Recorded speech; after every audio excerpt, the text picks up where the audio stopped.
नमस्कार, मैं विजय कुमार पूनिया तिरंगा बिंद चैनल से आपका हमारे चैनल पर स्वागत है। बढ़ते आज की ताज़ा खबरों के विषय में हम आपको बताते हैं। आज की ताज़ा खबर से हम स्टार्टिंग करते हैं। सबसे पहले मोदी ने गेहूं आपूर्ति स्टॉक निर्यात की स्थिति अधिकारियों के साथ की बैठक। जो गेहूं है उनको लेके अधिकारियों के साथ बैठक की है और बैठक में कुछ फैसले हुए हैं। प्रधानमंत्री नरेंद्र मोदी ने गेहूं की आपूर्ति स्टॉक और निर्यात के विभिन्न पहलुओं की समीक्षा के लिए गुरुवार को विभिन्न विभागों के अधिकारियों के साथ एक बैठक की।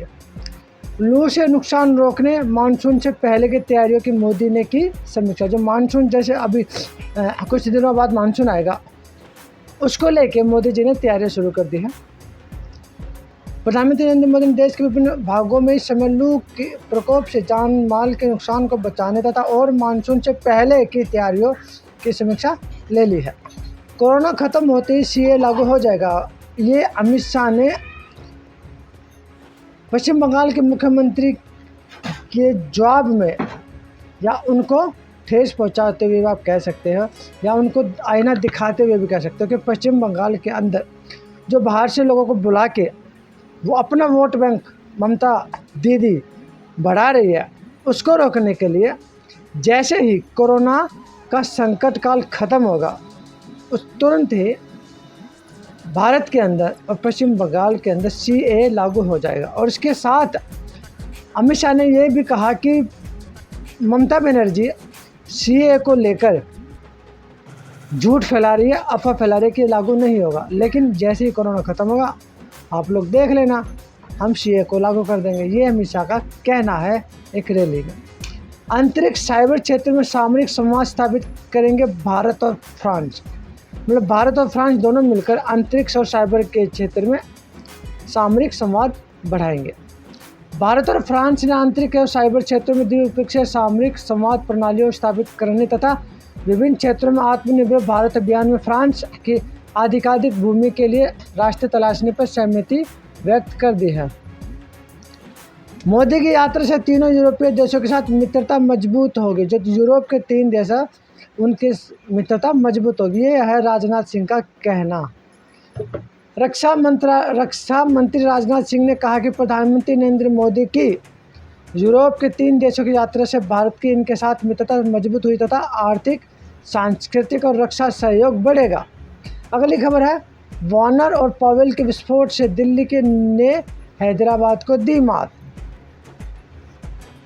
सलामी बल्लेबाज डेविड वार्नर नाबाद 92 रन बनाए हैं उसने, और रोमेन पवेल नाबाद 67 के आतिशी अर्धशतकों तथा उनके बीच चौथे विकेट के लिए 122 रन की अविचित साझेदारी की बदौलत दिल्ली कैपिटल्स ने सनराइजर्स हैदराबाद को गुरुवार को आईपीएल मुकाबले में 21 रन से मात देकर प्लेऑफ की अपनी उम्मीद को कायम रखा है। आगे बढ़ते हैं। इलेक्ट्रॉनिक दोपहिया वाहन बीमा मामले में केंद्र दिल्ली सरकार को नोटिस। दिल्ली उच्च न्यायालय ने इलेक्ट्रॉनिक दोपहिया वाहनों के लिए बीमा अनिवार्य रूप से जारी करने के निर्देश संबंधी जनहित याचिका पर केंद्र और दिल्ली सरकार को अपना पक्ष रखने के लिए गुरुवार को नोटिस जारी कर दिया है। महंगे और अत्याधुनिक हथियार जीत की गारंटी नहीं, जवाबी उतना ही जरूरी है, राजनाथ सिंह ने एक प्रोग्राम में कहा।